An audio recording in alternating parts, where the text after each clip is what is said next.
Assalamualaikum warahmatullahi wabarakatuh. Salam sejahtera sahabat Mams. Jangan lupa like, komen, dan share. Subscribe sekalian. Enjoy. Go.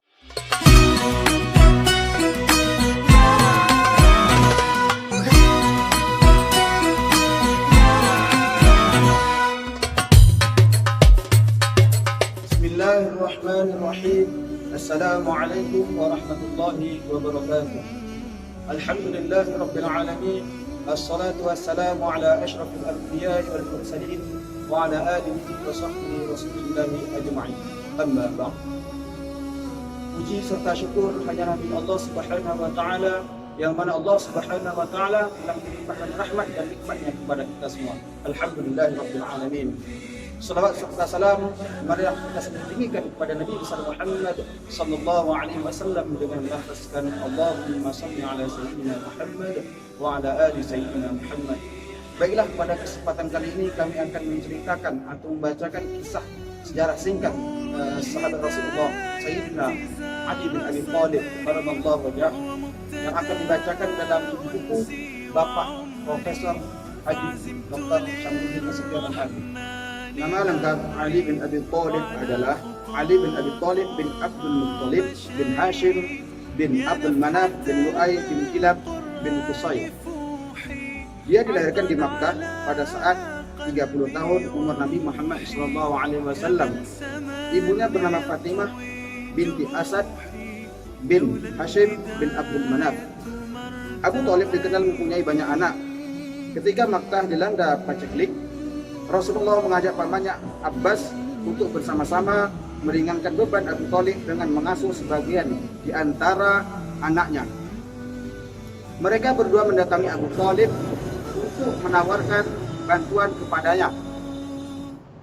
Tawaran tersebut diterima Abu Thalib.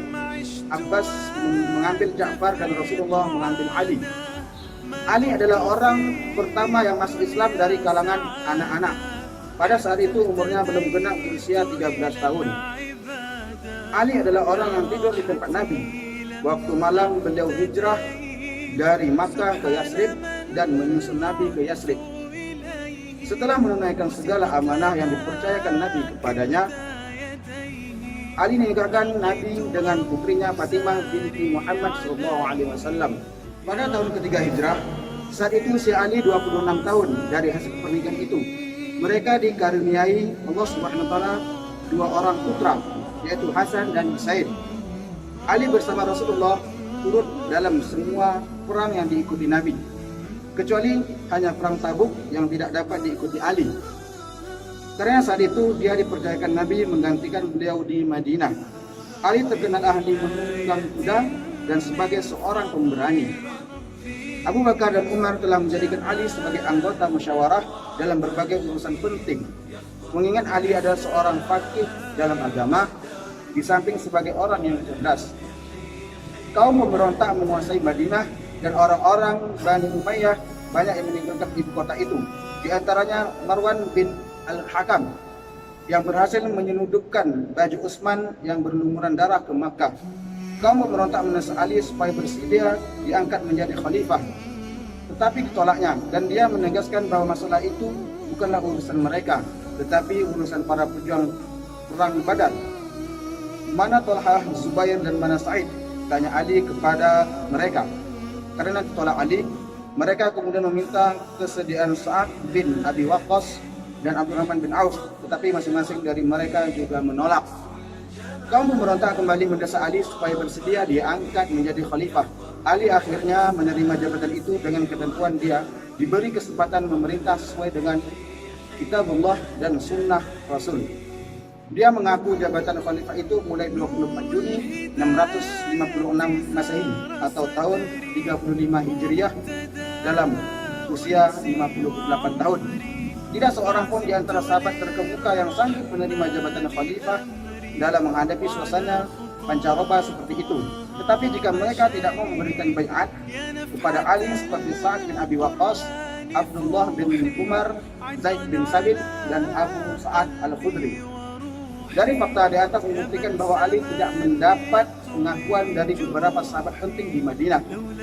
Ditambah lagi dari penduduk wilayah Syam, maka tidak mengherankan kalau dikatakan bahwa pemerintahan Ali inilah yang paling tidak stabil. Dia dihadapkan pada konflik berkepanjangan dari awal sampai akhir pemerintahan beliau. Konflik dengan Aisyah, Muawiyah, dan dengan bekas anak buahnya Khawarij. Menurut Al-Khuzaibek, yang menjadi penyebab utama tidak stabilnya keadaan di masa pemerintahan Ali karena Ali terlalu terpercaya diri dan memandang hanya pendapatnya saja yang benar. Hampir tidak ada dia bermusyawarah dengan orang-orang besar Quraisy dalam jurusan penting sekalipun. Malahan ia terlalu keras terhadap orang-orang besar Quraisy itu. Selanjutnya, Maha Guru itu berkata membandingkan Umar yang keras dengan Ali yang juga keras. Umar dahulu keras, tapi dia didukung rakyat. Ali bertindak keras, tetapi rakyat menentangnya. Karena Umar selalu bermusyawarah, sedang Ali tidak. Pernah Tolha dan Zubair mencela sikap Ali yang seperti itu. Dan Ali menjawab, apakah yang tidak saya ketahui sehingga saya harus bermusyawarah? Berdasarkan fakta ini, tampaknya Ali ditinggal para pembesar Quraisy. Bahkan pengikut setianya sekalipun memisahkan diri dari dia. Kemudian menjadi kelompok Khawarij. Dia berperang dengan Aisyah, istri Nabi yang didukung Tolha dan Zubair. Kemudian dengan Muawiyah, gubernur Syam. Setelah Ali diangkat menjadi khalifah, dia mengambil dua kebijaksanaan. Pertama, memecat gubernur yang diangkat Utsman termasuk Muawiyah yang sudah menjadi gubernur Syam semenjak Khalifah Umar. Kedua, mengambil kembali tanah-tanah negara yang sudah diperjualbelikan kroni-kroni Khalifah Utsman. Banyak pendukung dan penasihat Ali serta kaum kerabatnya menasihatinya agar tidak melakukan perubahan dulu atau menangguhkan tindakan radikal seperti itu sampai keadaan stabil. Akan tetapi Ali tidak mengindahkan nasihat itu. Mereka merasa tidak diindahkan Ali. Akibatnya Mughirah bin Syu'bah dan Abdullah bin Abbas meninggalkan Ali. Dan yang konyol, semua kepala daerah yang diangkat Ali terpaksa kembali lagi ke Madinah karena tidak dapat memasuki daerah yang ditugaskan kepadanya. Dari fakta sejarah di atas diketahui bukan berarti para penasihat Ali itu setuju kepada gubernur yang diangkat Utsman. Mereka pun tidak akan membiarkan pejabat-pejabat yang berbuat aniaya di masa Utsman bekerja terus. Tetapi menunggu waktu stabil, kemudian baru dipecat. Akibat tindakan Ali itu, dia kehilangan dukungan dari sahabat-sahabat karibnya. Jika pemuka-pemuka Quraisy seperti Abdullah bin Abbas tidak lagi mendukung Ali, apalagi Muawiyah tentu memusuhinya lagi. Demikianlah sejarah singkat sahabat Rasulullah Sayyidina Ali bin Abi Thalib karramallahu wajhah. Semoga bermanfaat bagi kita semua dan bisa menambah ilmu pengetahuan kita semua. Billahi taufiq wal hidayah. Barakallahu fikum wa ahsana ilaikum. Wassalamu alaikum warahmatullahi wabarakatuh.